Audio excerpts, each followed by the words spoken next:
Chia tay đi. Tại sao? Anh có người khác rồi. Con đó tên Nhi đúng không? Đúng rồi, sao em biết?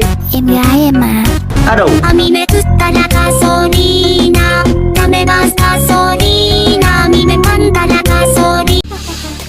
Chồng á, một là có, hai là không.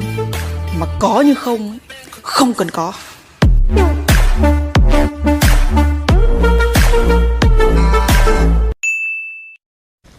Và sau đây chính là những lời nói dối kinh điển của mẹ. Cơm không đủ ăn thì mẹ nói rằng là mẹ không đói. Nhà nghèo thì mẹ nói rằng là mẹ không thích quần áo đẹp. Thức ăn ít thì mẹ lại nói rằng là mẹ không thích ăn. Thức khuya dậy sớm nhiều thì mẹ nói rằng là mẹ không.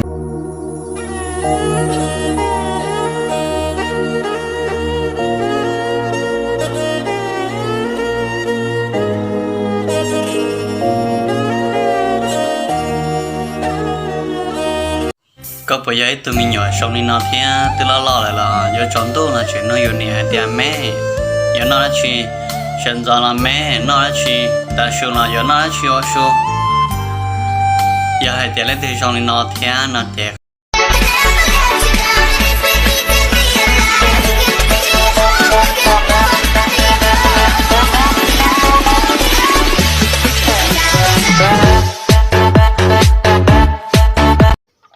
Ôi trời, nó nhiều xính đây ngày chỉ bảo ra mua cái gì.